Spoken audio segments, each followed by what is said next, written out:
Good evening, everyone, and Happy New Year. I'd like to welcome you and call to order our Lucan Biddulph Council meeting for Tuesday, January the 7th. I would like to acknowledge that I am an ally of Indigenous peoples. The township of Lucan Biddulph is located on the treaty and traditional territory and ancestral lands of many Indigenous peoples and is covered by several Upper Canada treaties. We recognize and celebrate the contributions of Indigenous communities in our shared cultural heritage.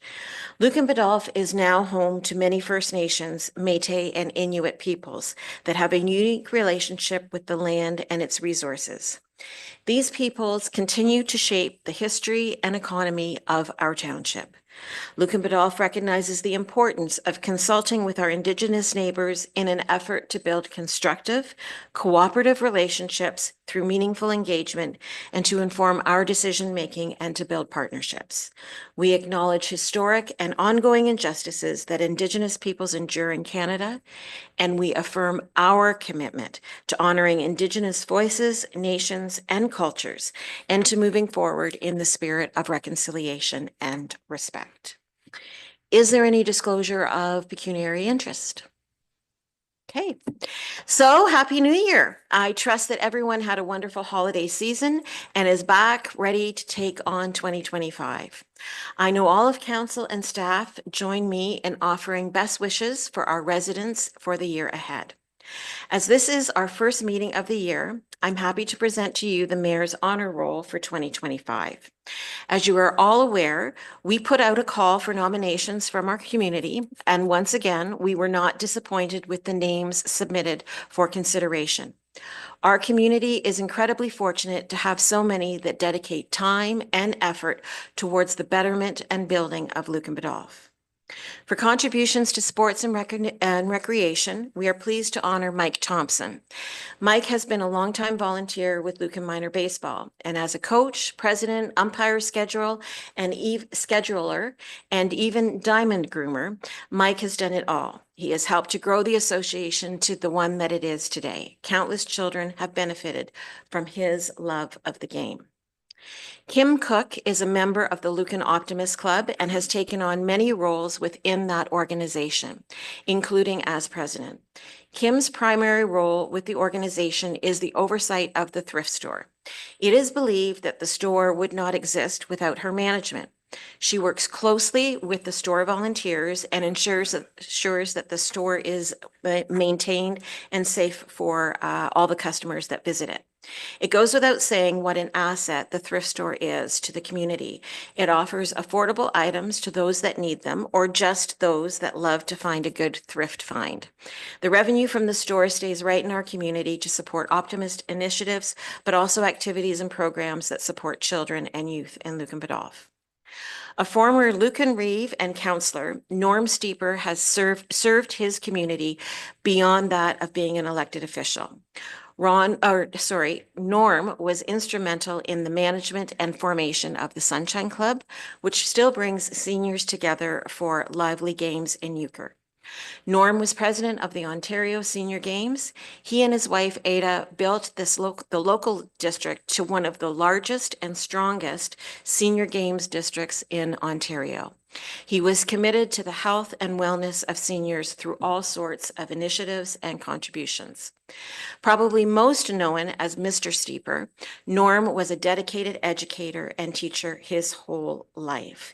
And sadly, as we all know, Norm passed this past year, but we still did want to honor and recognize his contributions.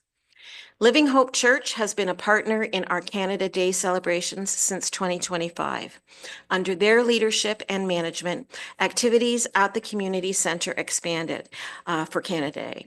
And with their dedicated group of volunteers, families enjoyed games and treats to celebrate our great country. Our partnership with them has come to an end, but we recognize their contributions to our community and thank them for their priceless efforts. We will be recognizing the recipients in an upcoming council meeting when we'll be inviting them to receive their recognition. And once again, I would remind council staff and of course, all of our residents that we usually put the call out for nominations early fall, and to think throughout the year about those that make a difference to our community and consider submitting a nomination for next year's honor roll. So thank you very much. So tonight, we don't have a public meeting, but we do have a delegation. And we're pleased to have with us tonight our friends from the OPP. Joining us is Inspector Ross Stewart, who is the detachment coordinator for Middlesex. And I'll ask you, Inspector Stewart, to come up to the front. Joining us in the gallery is Paul Hodgins, who we all know is our joint representative with North Middlesex on the newly formed OPP Police Services Board. So thank you, Paul, for coming tonight. And I'll turn it over to you, Ross. I know that there is a colleague that is on his way, and when he comes in, we'll introduce him, but I'll turn it over to you. Thank you, Madam Mayor, and good evening, everyone. Happy holidays and Happy New Year to everyone here as well as listening online. It really is my pleasure to be back before council tonight to provide an update with regard to policing within the community for the 2024 calendar year, as well as to provide some information with regard to a couple of other items that I think are important, and to offer the opportunity for some questions. So thank you. Excuse me.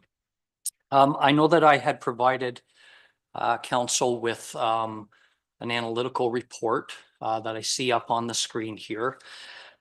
I am going to touch briefly on this one.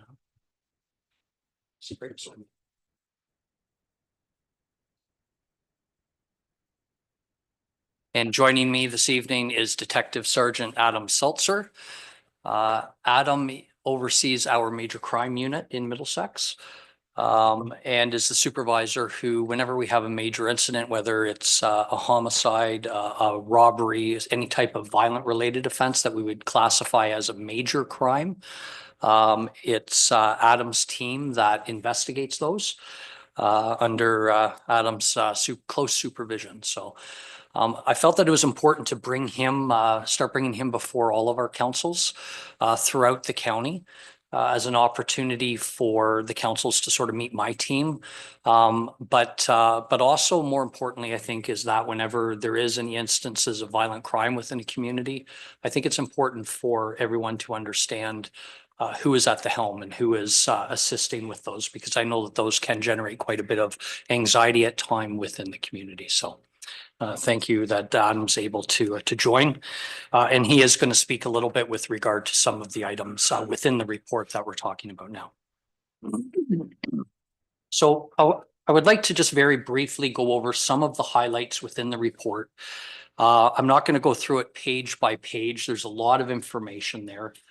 But certainly if there's any questions stemming from that, either now or in the days moving forward, please just feel free to ask, and I'd be happy to answer those.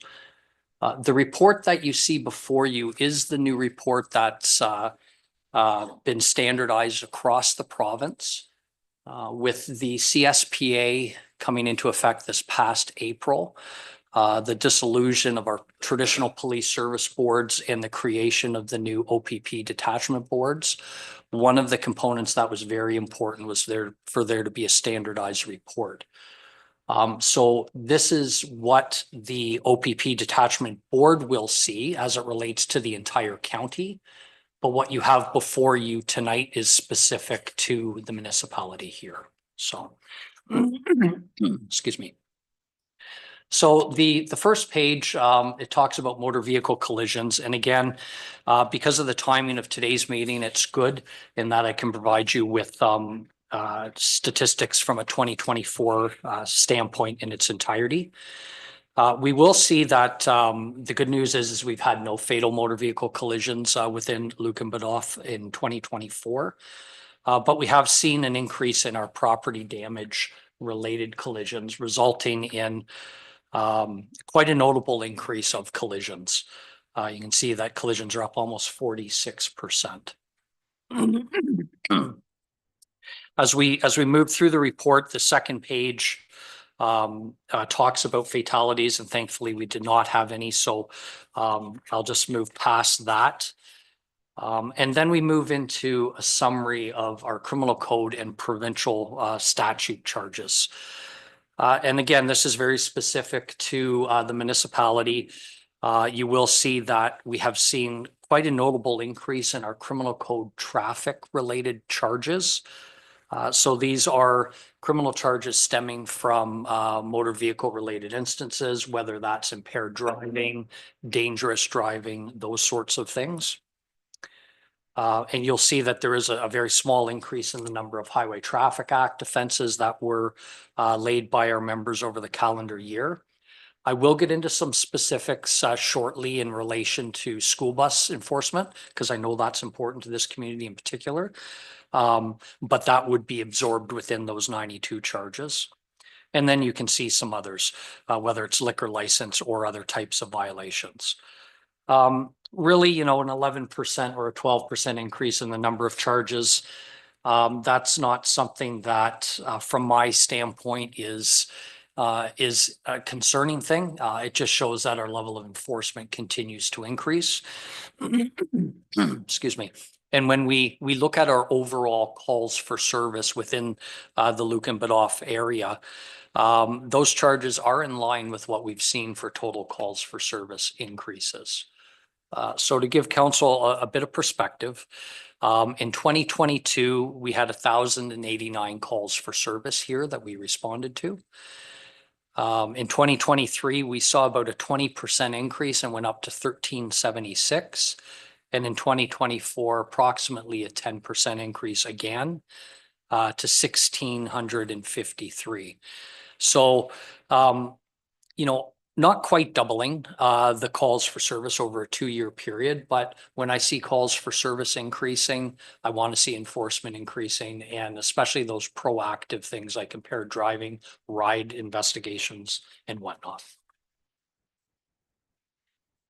The next page relates to some e-ticketing warnings. That is specific to where officers are choosing to use discretion and provide education instead of a ticket. And certainly that's a very important component. We do trust our officers to use that discretion wisely and in certain circumstances. But at the same time, I think we need to be cautious when it comes to providing warnings for traffic related offenses. Unfortunately, although it's maybe a kinder, gentler approach to provide a warning, statistically, we do know that folks who are involved in very serious fatal collisions often show on their driving record repeated warnings or reductions. So I would suggest that at times warnings are not much of a deterrent for poor driving behavior. And so I don't like seeing those numbers very high. And in this case, they're not. So I think we're doing a good job of balancing enforcement with education. The next section that we'll move on to is what's entitled violent crime. And again, this is standardized within the reports. It's not necessarily that we felt we needed to build in a violent crime section for this community. It is standardized across the province. And at this point, I would let Adam speak to that, because this is really his wheelhouse for the types of investigations that his unit deals with. So. Good evening, council. Thank you for letting me come tonight. Appreciate it. As the inspector mentioned, these are, I'm sure to some degree, a standard template or a built-in template. And I think addressing some of the language is important. When looking at the statistics, these are classified as violent crimes. Can everybody hear me? Classified as violent crimes. Some of the categories you see: assaults, firearms related offenses. Those are inherently, they sound more dramatic than they can be. The realities are not always what those titles sound like. But you can see here clear indication. Let's just say, for example, if we look at sexual assaults, sexual offenses, you've got a pretty standard trend across the last 3 years. Assaults and firearms related offenses, there's a decrease, significant noted there. And as we move down, no robbery offenses in this area. Offenses involving the threats of violence are an increase from last year, notably, but not a significant or troubling number as far as things I've been involved in elsewhere. I'm not sure if there's any specific questions about any of the elements. Like, for example, something I'll just draw attention to for the comfort of the council, there are 7 occurrences for firearms related offenses, but not all of those are violent use of firearms. For example, if an individual inherits a firearm, if let's say their father dies and they inherit a firearm but don't want it, they'll bring it to the police station for us to destroy. That's a firearms related investigation. Similarly, if a hunter has more ammunition than is required at the end of a hunting season, they may bring us the ammunition to destroy. That's a weapons investigation because that's weapons related material. One such incident, just to give you context for where these numbers come from, a principal at a high school locates a firearm hidden on the property.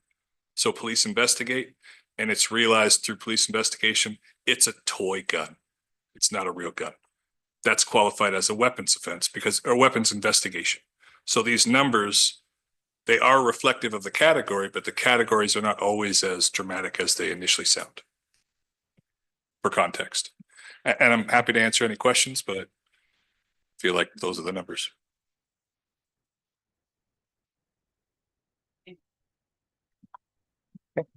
Thank you, Adam. Great. Moving on, property crime is an important element that I think that I should speak to.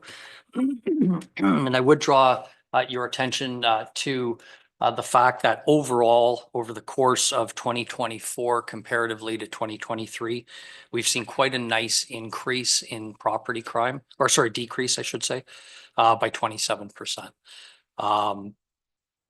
One property crime is too many, in my opinion.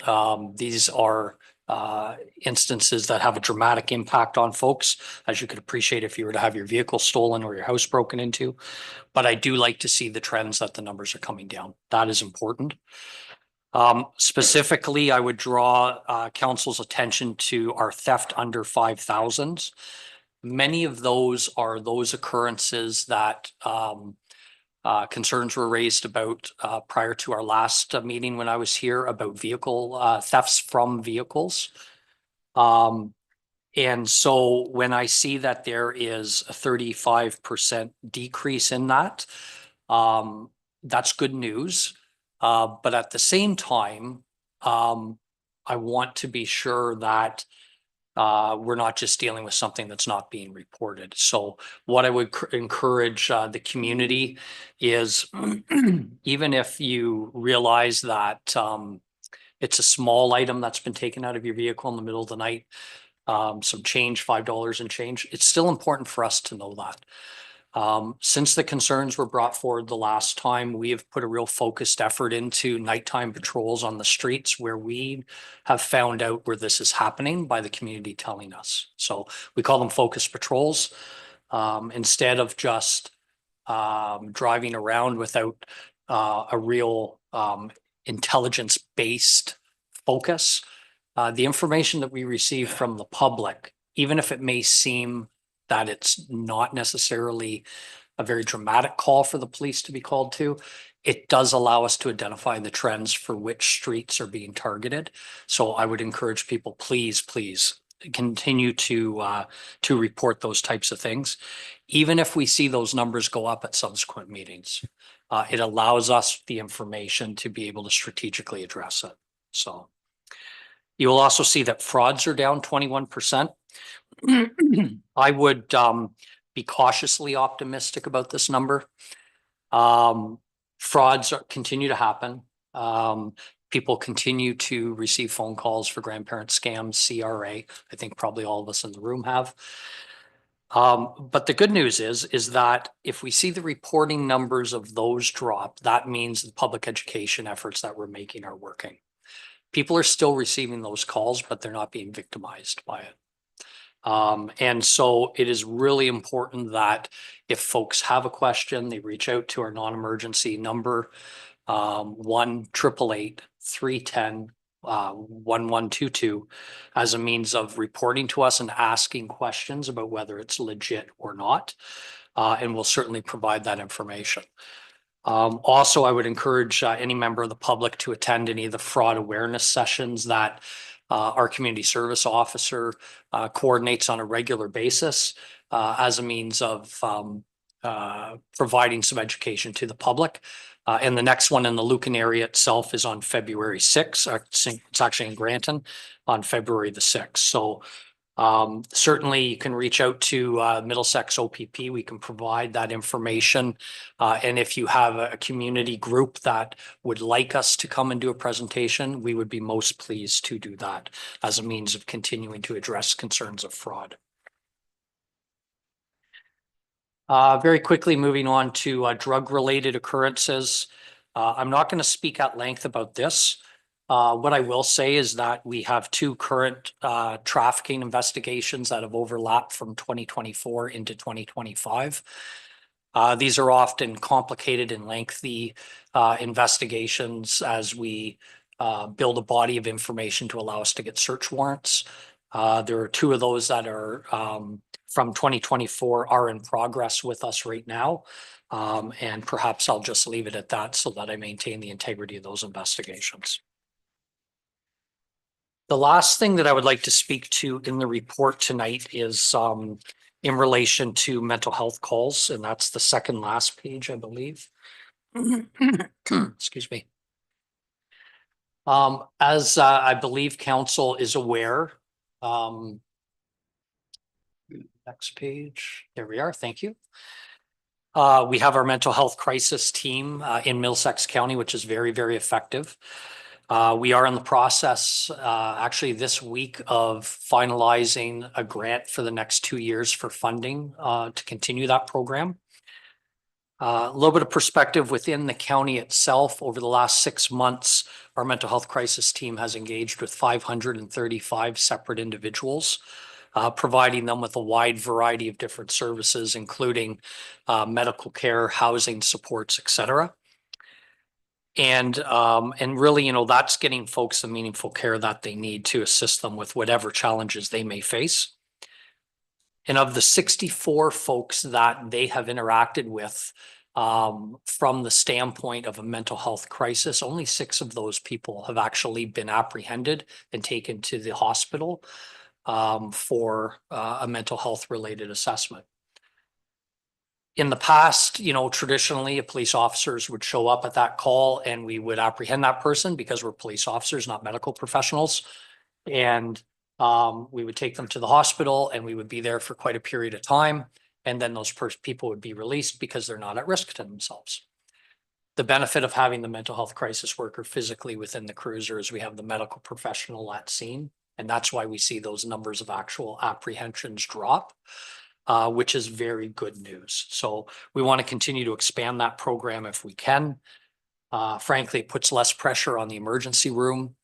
It puts officers back on the street faster, and perhaps most importantly, it minimizes the stigma for good folks who unfortunately end up going to the ER in police custody, sitting with 2 officers. And it's not something I think that anybody would enjoy doing. And so we like to minimize that if at all possible. So some really good news with regard to how effective our mental health crisis team is being. I would like to speak just briefly with regard to some of our provincial enforcement numbers. From a ride standpoint, that is critically important. We do see that we can pull impaired drivers off the road at any time of the day, any day of the week, and ride is an extremely effective tool for us to do that. Throughout the county, we've seen an increase in 2024 of 23% for our rides, and specifically within Lucan itself, 162 rides over the last calendar year, up from 148. So again, we're seeing some increases. Very important within this community as it relates to traffic enforcement is school bus patrols. Now, this is something that we need to balance what our enforcement looks like within every community. And often what we will do is when concerns are brought to our attention, we are then going to adjust, for example, radar enforcement so that we can give attention to where the concern lies. So over the course of the last year, we've had a focus patrol specific to Lucan, specific to school bus patrols. On a shift by shift basis, the supervisors are meeting with their platoons on day shift. They're laying out the expectation and assigning officers to do school bus patrols.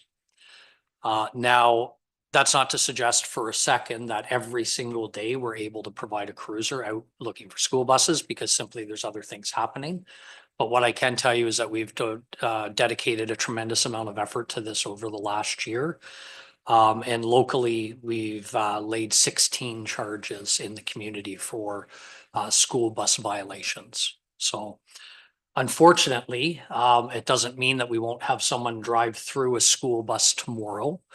But we certainly have been and will be continuing to do moving forward everything that we can to mitigate that risk.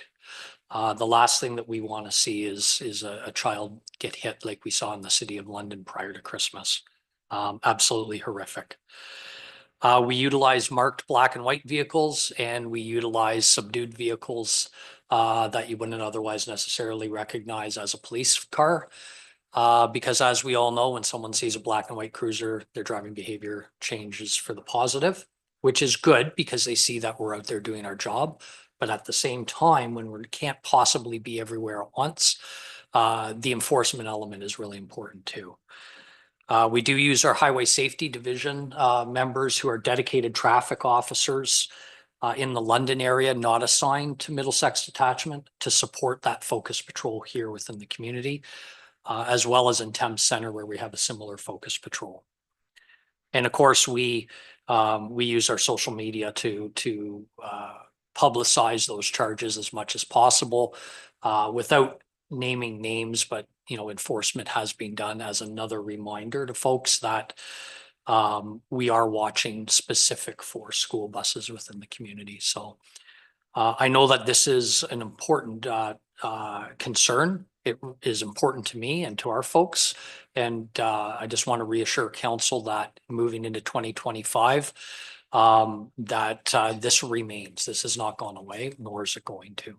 So, okay.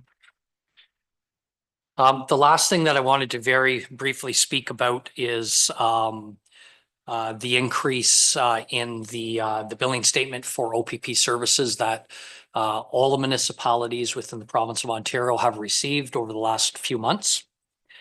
I know and certainly appreciate that when the reconciliated numbers were received back in the fall, that it was shocking for a lot of communities, and rightly so. I'm hopeful that even though the government has since provided some relief to bring that number down, that by providing some information, maybe it answers some questions that council may have, and that it's helpful for you. Excuse me.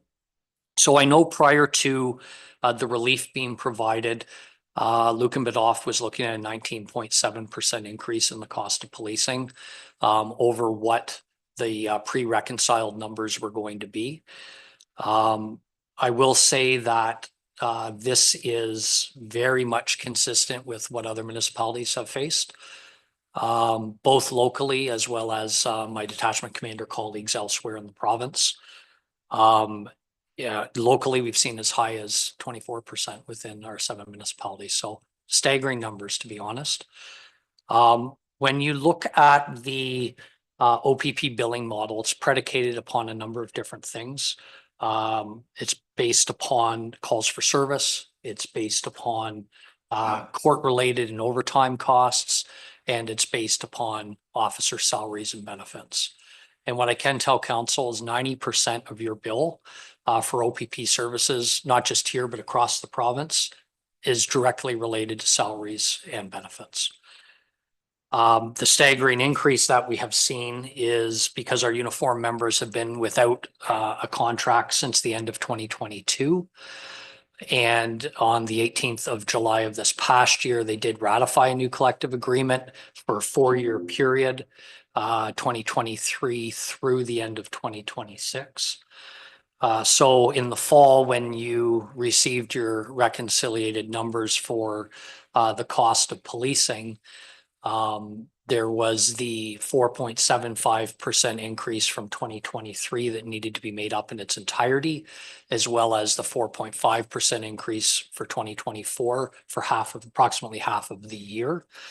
That's where the lion's share of that increase was absorbed, is within those salaries. The other small component of it was that we have seen calls for service return to pre-pandemic levels. We did see calls drop during COVID, and a slow increase, as I talked about a few minutes ago, has taken place since. But we are back to where we were prior to COVID-19. And as a result, you are now seeing the increased calls for service numbers, which is part of the formula for the expense of OPP policing. You're starting to see that come up. So hopefully that's helpful. It's based on the math that I did, and I don't know if this is totally correct or not, but after the relief from the provincial government, if I'm not mistaken, I believe you're looking at approximately a 4% increase, down from 19.7. So good news, certainly for the community.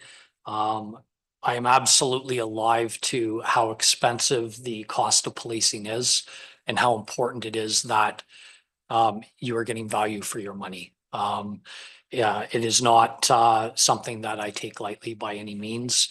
I can assure you that when it comes to things like overtime expenditures and that sort of thing, that I have a very critical eye towards it, balancing not just being fiscally responsible, but also public safety, of course. So those are my comments for council tonight. I'm happy to answer any questions you may have or touch on any other items that you'd like me to. Thank you. Okay, that's great. Certainly in the summary and what you presented, there's a lot of information there, a lot to digest. But I'm looking to council for any comments or questions that they might have at this time. Deputy Mayor Manders.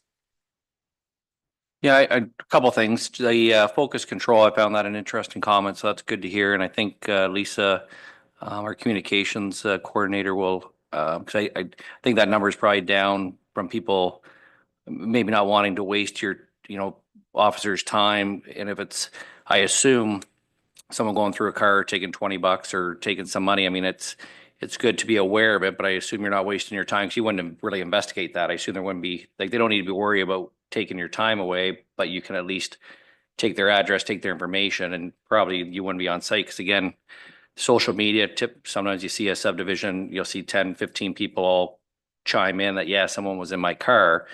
So again, it's about the awareness, and then I assume you need the address and know what was taken, correct? Correct to a point.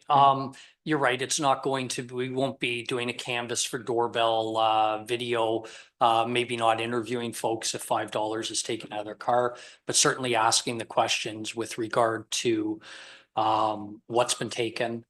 Do you know approximately, at least overnight, which night it was? But damage is also an important component. If a vehicle's been damaged, for example, if they've had the window smashed, that changes the investigation completely. Where now we're going to want to do some forensic work to maybe identify somebody. So, we need to get the basic information so that we can strategically deploy resources to that. But for $5 out of a vehicle, is that going to be a lengthy, drawn out investigation? No, it won't. Likely dealt with over the telephone, and will take up those good folks just a few minutes of their time, and they'll be off on their day. So, which is good. Which I'd like to, I think that's what we need to put out there, so that again, at least that there's an area being targeted or hit. And because again, I think when we see that, then we can at least mention to them that even though you feel it's petty, it's good for you guys to know for again to focus potentially in that area in the future.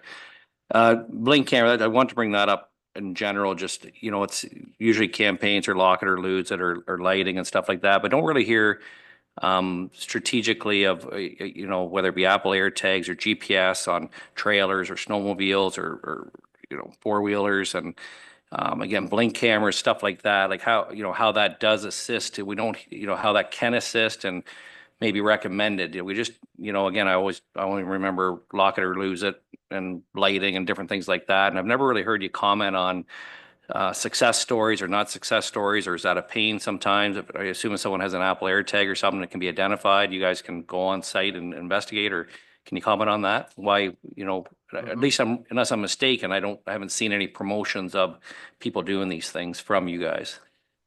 Yeah, and I'm not sure that we have done any promotion of using something like an Apple AirTag. What I But can. I shouldn't have used it. It doesn't really matter. GPS, whatever, like Sure. not necessarily Apple. Sorry, go ahead. Yeah. Yeah. But what I can tell you is that it's not uncommon for us to get a call that someone has lost their vehicle. It's disappeared out of their driveway. They have an Apple AirTag on it and they've traced it to a particular residence. And I can tell you that immediately becomes a priority call where we will go and we will retrieve that vehicle, and then we'll deal with the criminality side of it afterwards, but we'll take it right out of the driveway. So it is a very effective tool for us to get people's property back as the first stage. If you're, tracking your vehicle in a particular way. So please, if you've got something like an AirTag in your vehicle, and if it unfortunately is stolen, please let us know. It is a very effective way, whether it's a trailer, an ATV, those sorts of things. Things like surveillance cameras that, and Adam would attest to how important that becomes in all kinds of different investigations. Certainly with the major investigations, we will do canvases, go door to door, see if anyone has video. But even in the more simplistic ones, it can still be information that really provides us with linkages. And I'll give you an example. A gentleman in Lambton County that we arrested a number of years ago, very distinctive vehicle. We'd received a number of complaints about it. We were able to set up on it and end up arresting this person who took a very strategic approach to doing vehicle entries overnight. Things like if you had $6 of change in your center console, he'd only take $3. And that way you'd go, right? Now, I don't want to give too many tips to anybody that's listening, but the point being, he was very strategic. Now, part of the way in which we solved that and linked it to a number of ones that we had no information about was doorbell cams, where once we had that vehicle description, we were able to start looking at other doorbells, seeing that information, watching the person get out, walk up to their vehicle. And as a result, we're solving those ones as well. So both AirTags, video, any of those things, sir, very effective tools for us. So. Yeah, like I said. No, thank you. Thank you. No, that's very good. Like I say, I think we, that's good that assists, because I just don't think that's, that awareness is out there maybe as it should be. Thank you. Councillor Regan. So thank you very much, if I may. Thank you, Inspector, Detective Sergeant, for your presentation. So I just have a couple of questions. The first one was with the crisis team, because I remember talking about that the last time, and you said you're getting some more funding with respect to continuing it. Are we also trying to get funding to increase the number of special the people that are in the cruisers with you? Excellent question. The grant that we're writing for right now is to maintain the program in its current state. We partner with Canadian Mental Health for providing those crisis workers, and some of the challenges that they have, like many other areas of the medical field, is having sufficient numbers of crisis workers. And as of right now, there simply isn't the volume of applicants that would allow us to have somebody working 24/7. I envision in the future that would sort of be the ideal scenario from my perspective, Councillor Reagan, is that we have someone working 24/7, but right now we're just looking to maintain the program through that funding. So. Okay, thank you. Okay, the other one I was going to ask was about the and I did send you a note during the week. I think that I sent you an email. I had a question about the number of, if people were still had concerns about the buses. And I know you say we have 16 charges, which to me sounds like a lot. of charges. But I'm just wondering, have we had a decrease in the number of, say, people calling and complaining about people running through running past buses? We have not seen a decrease in the number of complaints related to school buses, which tells me that it's still happening when maybe we're not there or they don't see us. Unfortunately, this is something that we see in all different types of traffic enforcement. We may have a speeding in a particular area, and while we're there, the speeding drops off, and then when we're not, it picks back up again, and we get the complaints. So, unfortunately, we do still see the complaints happening at about the same level as we saw last year, which just says to me there's more work to be done. And to be honest, I think this will be something that just has to be a continual, ongoing, indefinite effort. Thank you. And I just have one more just thing. And the other thing I wanted to ask is that we had a 46% increase in collisions. And what was the major cause of that?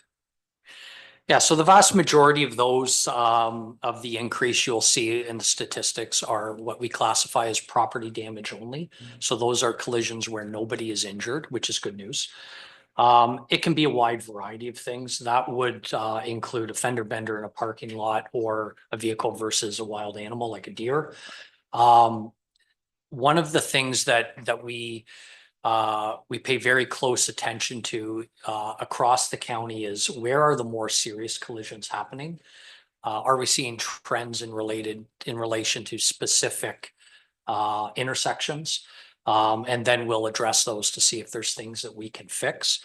Much like when we're talking about things like vehicle entries, we'll do things we call the SEPTED assessment, but it's essentially an assessment of an area to see if there's something we can change to either stop vehicle entries, for example, maybe better lighting, or in the sake of collisions, do we have to increase the visibility of a stop sign or put a flashing red light at the intersection if we see repeated problems. That statistical analysis for Lucan Biddulph has not identified anything specific as something has changed. Sometimes we will see that in new subdivisions as they develop. We'll see increases in collisions because maybe construction is blocking a stop sign, those sorts of things. But to answer your question, there's nothing that I'm able to point to show that there's a reason why we've seen that increase. But I will reiterate, the good news is that those where the increases are, it's where people are not being injured. So. Okay, thank you. Thank you very much, guys. Thank you, Madam Mayor. Any other questions or comments? Councillor Hodgins. Thank you, Madam Mayor, and thank you, gentlemen, for the presentation and the stats.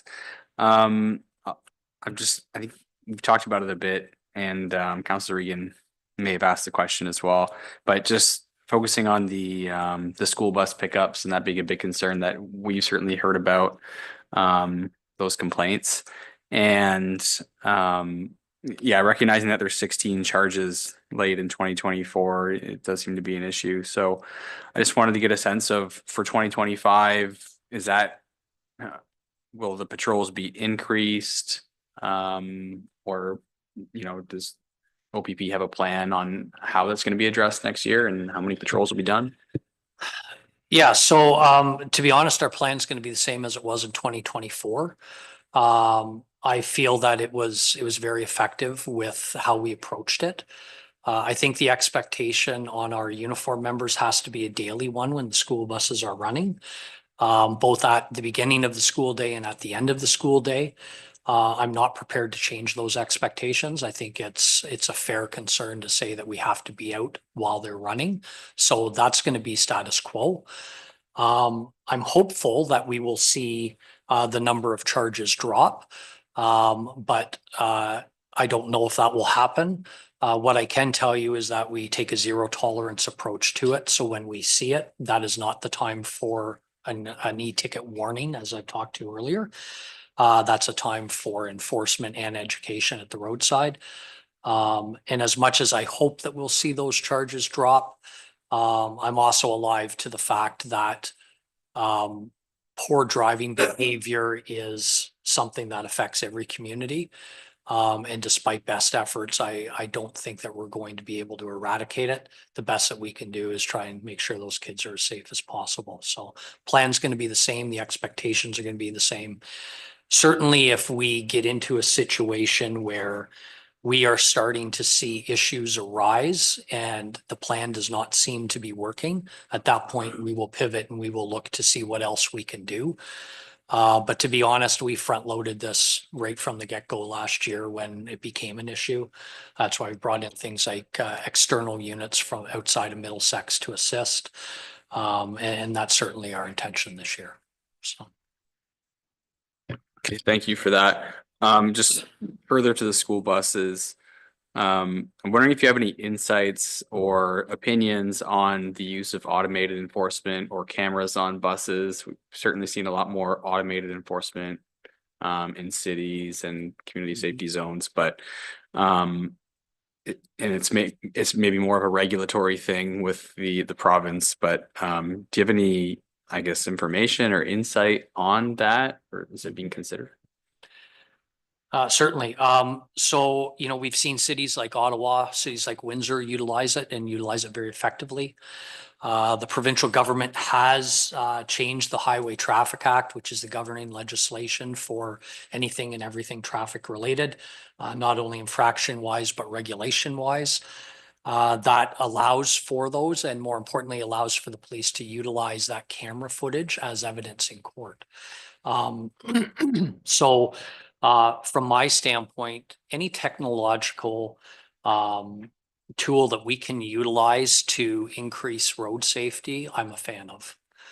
Whether it's a red light camera, whether it's a speed camera, whether it's a camera on the stop sign of a bus. The legislation allows us to utilize that evidence to do enforcement.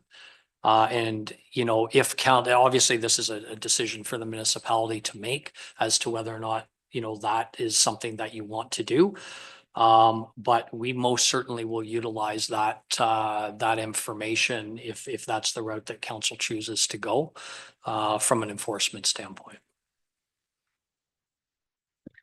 Okay, thank you. And I have just maybe one or two very quick ones. Okay, thank you. With respect to impaired driving and driving under the influence, I wanted to ask about cannabis, and we're seeing more stores selling cannabis, so it's maybe becoming more common or more accessible. So is OPP seeing an increase with that? Because I don't think maybe it's not separated out in the stats that we got. But are we seeing an increase, and I guess is there effective tools to test for that? Yeah, so once cannabis was legalized, we certainly saw an increase in how readily available cannabis was to drivers. We don't separate the stats between alcohol and drugs. We look at as impaired driving as impaired driving. And certainly cannabis falls within the category of what's going to impair some drivers. No question that we have seen an increase in the volume of people impaired by drug since cannabis was legalized. That's a statistical fact. As for your question relating to effective techniques, a number of things that we have done to try and address that. We have brought into the OPP mandatory training for every frontline officer for standardized field sobriety testing. If you can picture like the show Cops down in the US where they're doing the roadside test, stand on one foot, touch your nose. That is literally standardized field sobriety testing. And, up until about 5 or 6 years ago, we weren't doing that. That's just not something that in Ontario we were utilizing on any kind of wide scale basis. Now every frontline member of the OPP has that training, and that's a critical component when it comes to addressing impaired by drug at the side of the road. We've also brought in and trained officers that are called drug recognition experts. And these are officers that are specifically trained to not only investigate impaired driving by drug, but to do a wide variety of physical and physiological tests for for example, even blood pressure, measuring the size of pupil dilation in order to be able to determine what drug those individuals are on, and then provide that expertise in court to provide the court with the information to be able to say, no, the person wasn't actually on cannabis, they were on an opioid or they're on cocaine. So, you know, we've utilized those tools as a means of trying to address impaired driving by drug. From the standpoint of having a device at the roadside to utilize, much like we do with alcohol, there is a device that's out there. It's not something, though, that really is widely used at this point.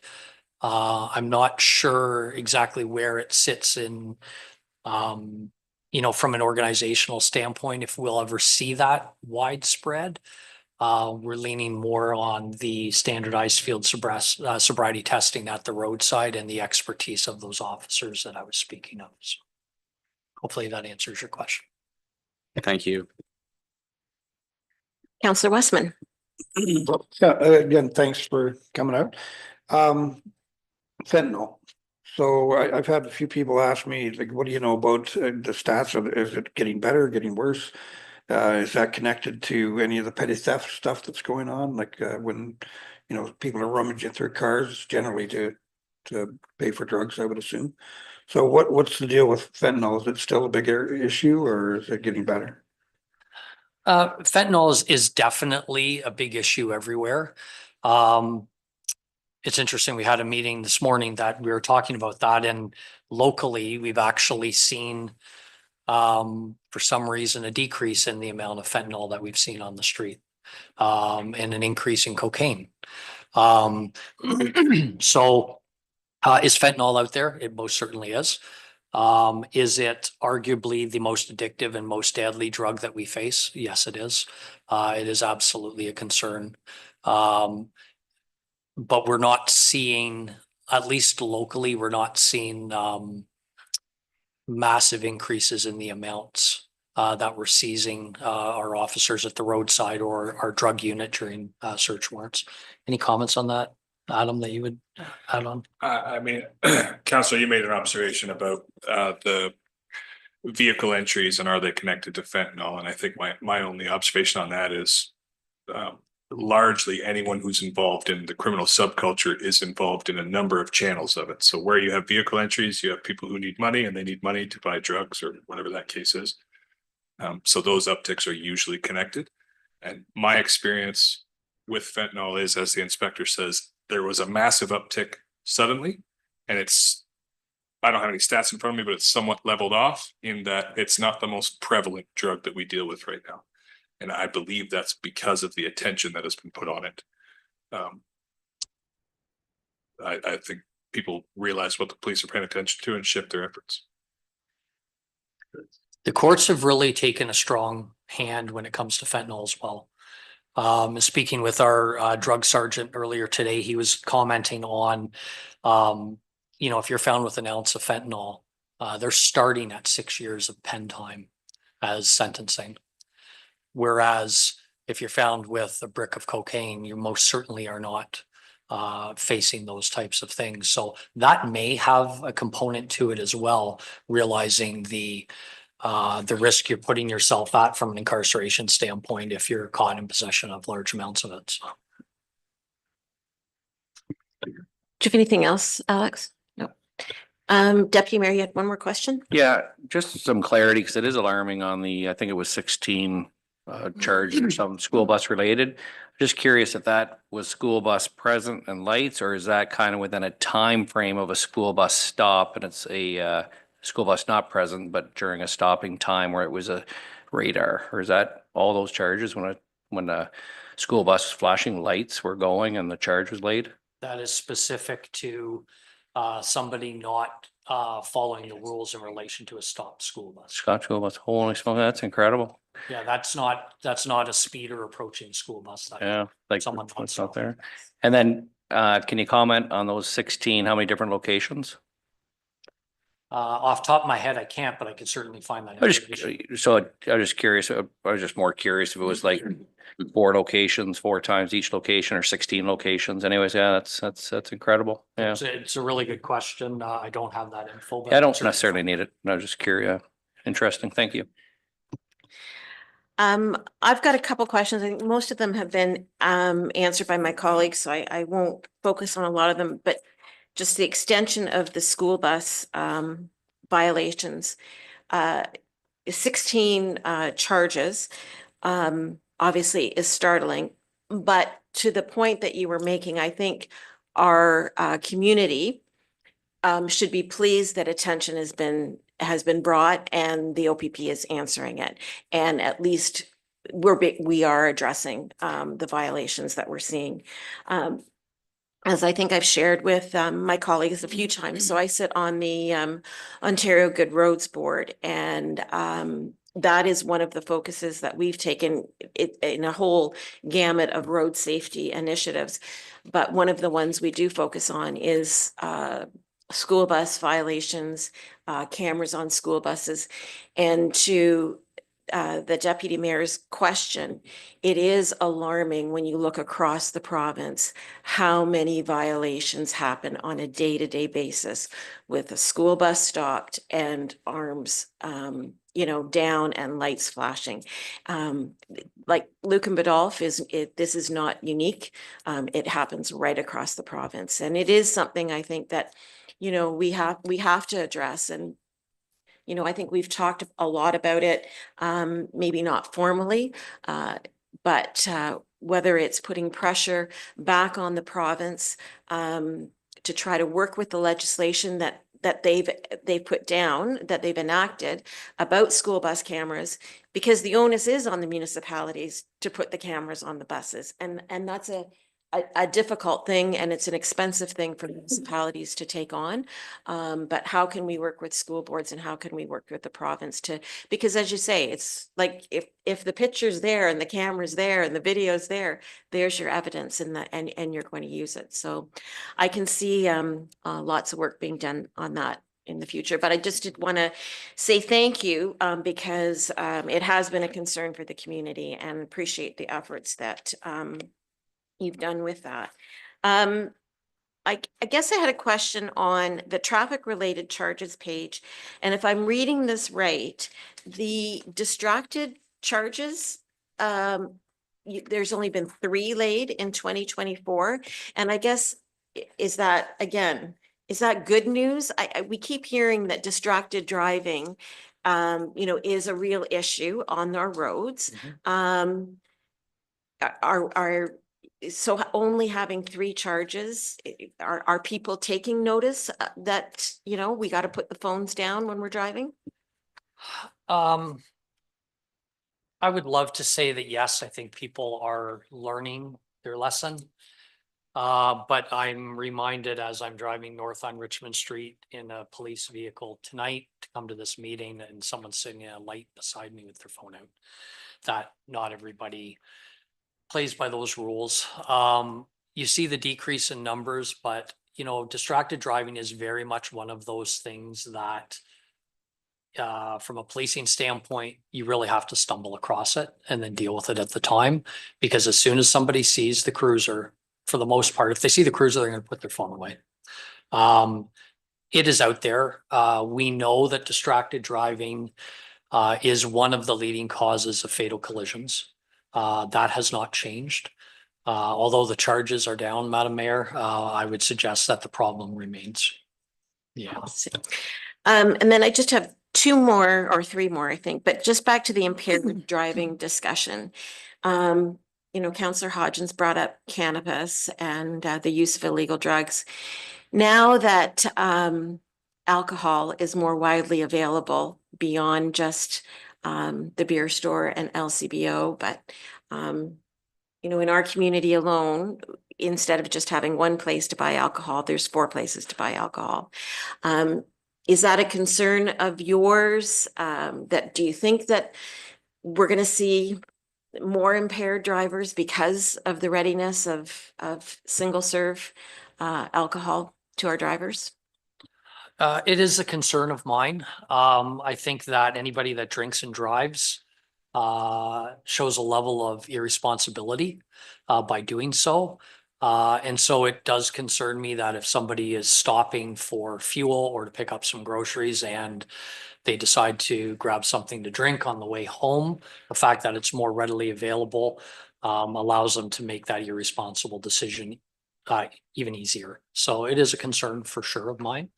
You know, if you don't have it in your vehicle and if you can only get it at the LCBO or out of your residence, you know, that restricts your access to it in a sense.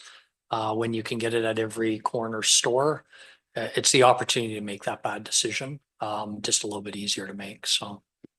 Well, I think I've talked, I think we've talked maybe, and I know I've had conversations with colleagues across the county that, you know, when stores, convenience stores, you know, began selling, all of a sudden there seemed to be more ride programs at various, and whether they were always happening and we didn't notice, but there just seemed to be attention and we all said, you know, well, that's the thing, because now, you know, you can go to your local convenience store at 8 o'clock in the morning. And I think, you know, anytime you do a ride program at any time of the day, we know that it's accessible and you could catch anybody. So, yeah. Yeah, it'll be curious to see if over the course of the next year, when we've really got sort of a measurable amount of time since the legislation changed, if we see open alcohol in a vehicle charges increase. Where, you know, somebody's bought that one beer and they're driving home and we stop them for one reason or they come through a ride. That to me will be the nexus to whether or not the fact that it's so readily available is manifesting itself out on the roadway. It's Pandora's box. It's pretty hard to put it back in the box now, though. Just two more comments. I guess we're very fortunate, and we say this, I think, more often than not about having the office here in Lucan. And, you know, the question, and I know that this is a decision that happens, you know, many steps above you, but we hope that that's a relationship that remains. And we want to make sure that you're as happy being here in Lucan as we're happy to have the office here. So are you asking, are we staying? Let the record and the minutes reflect. So I will be very, very honest with you about that. I think it's absolutely critical that we maintain a physical presence with an office here in Lucan. And I have been part of no conversation to suggest that that is going to change.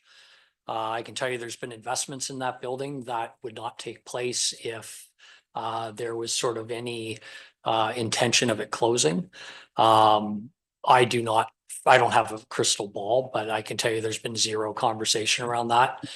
I look forward to many, many, many more years of the OPP having a physical building right here in this community.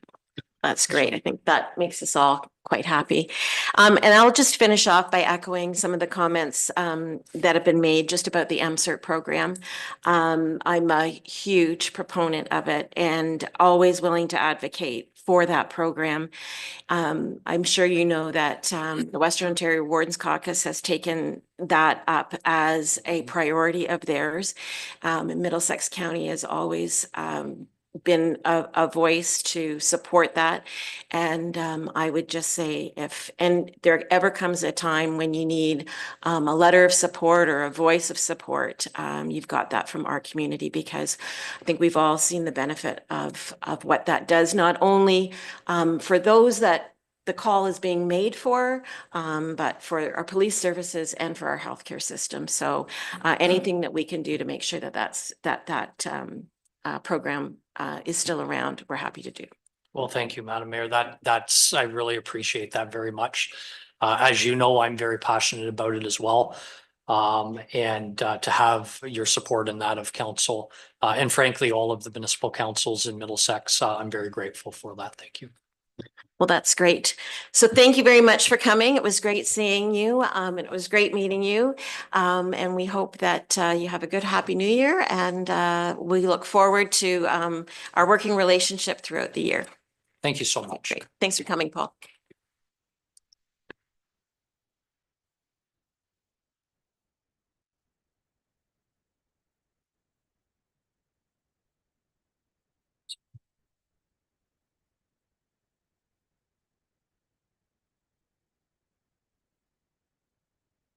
This evening. Thank you.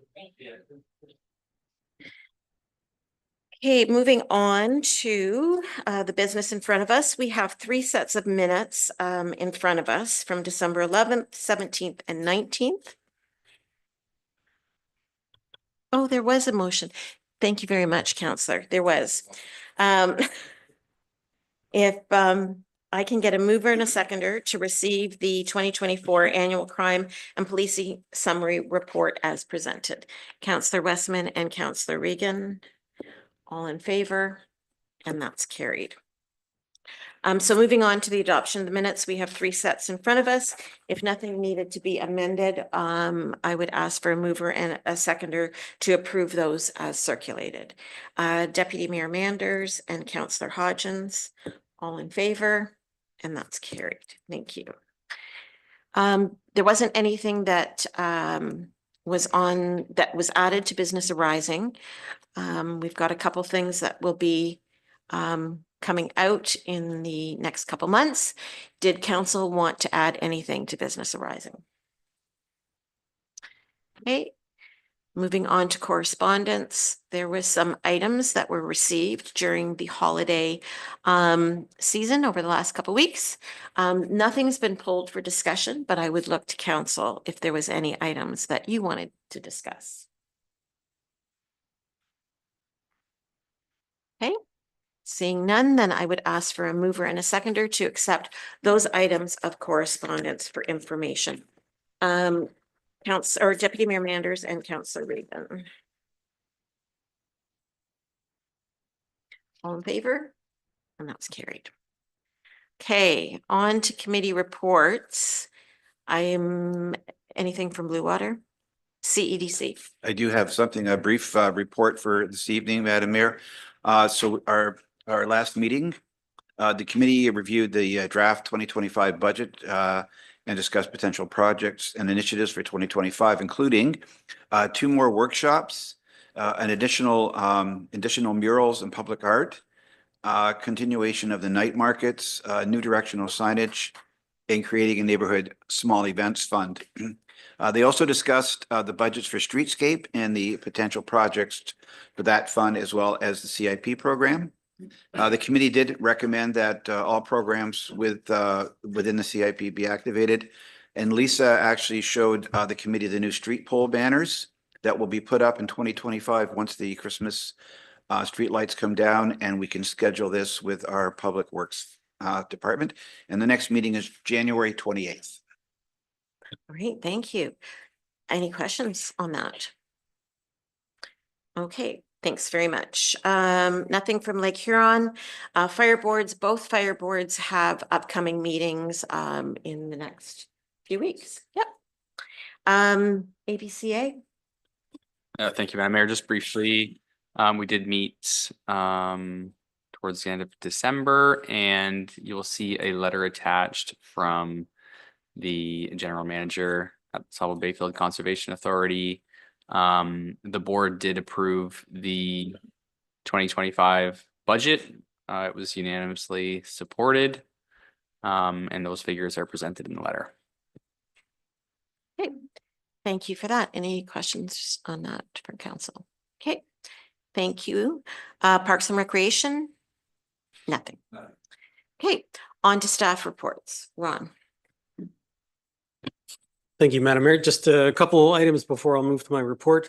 We have been given notice that we were granted 2 ministerial delegations at the upcoming Roma conference, one with the Ministry of Infrastructure and one with the Ministry of Municipal Affairs. So we will be preparing a formal quick report that will be presented to them during the AMO conference, or the Roma conference.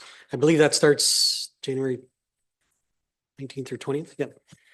So in front of council tonight is the procurement and procurement of goods and services policy. So we discussed this in detail at the last meeting. Really the report tonight is to formally present it and request approval of council on it.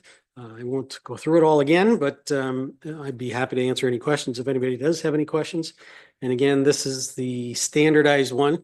Many thanks to the staff at the county for basically drafting this for us. And they are looking to standardize this this type of document across all the lower tier municipalities in the county. Any questions or comments on this? Councillor Regan. I just had one really quick question, if I may, for Ron. So if the threshold's going from 50,000 to 75,000, is this just for all community, or like, is this sort of a standard thing for all municipalities our size? Sorry, through you, Madam Mayor, to Councillor Regan. Yes, that's the proposal, that the dollar amount threshold gets increased from 50 to 75,000. All right, okay. And that's across all lower tiers in the county. Okay, thank you very much. Thank you, Madam Mayor. Any other questions or comments?